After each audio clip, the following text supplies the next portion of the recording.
তদন্ত করতে না দেওয়া হয়। সিবিআই কি করতে পারতো?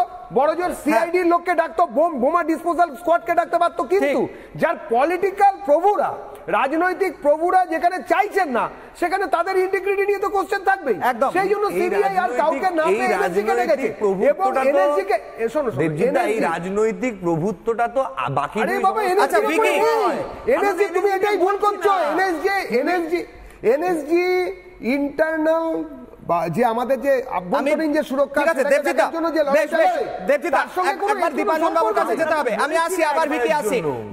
আমি দীপাঞ্জন বাবুর কাছে যেতে হবে, একটা হিন্ট নেব। দীপাঞ্জন বাবু, এখানে প্রশ্ন উঠছে আবু তালেবের বাড়ি থেকে যা উদ্ধার হয়েছে সেই উদ্ধার হওয়া নিয়ে প্রশ্ন উঠছে যে মমতা বন্দ্যোপাধ্যায় তো বলেননি নাম নিয়ে এনএসজি, এমনটা বলছিল ভিকি, কিন্তু উনি খুব স্পষ্ট এই নিয়ে তো কোনো দ্বিমত থাকতে পারেন। এনএসজি গেছে, সিবিআই গেছে, ছোট্ট একটা হিন্ট দিন ওনার বক্তব্যের মানে আপনি কি বের করছেন একজন এনএসজি কর্তা হয়?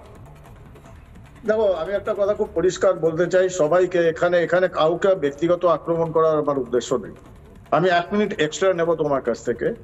আমি যখন এনএসজি কমান্ডো কোয়ালিফাই করি, আমাদের 1.5 বছরের ট্রেনিং হয়। এটা সাধারণ মানুষ ইভেন মাদক সেবন করেও স্বপ্নে ভাবতে পারবে না যে সেটা কি ট্রেনিং হয়। 1.5 বছর যখন পাসিং আউট হয়, আমার পরিষ্কার মনে আছে 92 সালে, তখন আমাদের ট্রেনিং সেন্টার মানেসরের যে ডাইরেক্টর ছিলেন ব্রিগেডিয়ার পালান্ডে একটা কথা বলেছিলেন, যেটা আজও আমরা আমাদের কানে শুনি, যে কমান্ডোস তোমরা একটা অদ্ভুত অ্যাচিভমেন্ট করতে পারবে যদি এই ভারত মাতাকে রক্ষা করার জন্য তুমি শহীদ হও, আর তোমার শহীদের ডেড বডিটা তেরঙ্গা পতাকায় মুড়িয়ে তোমার বাড়িতে নিয়ে যায়। তোমার বাড়ির লোকেদের জন্য এর থেকে বড় গর্বের কিছু হবে না।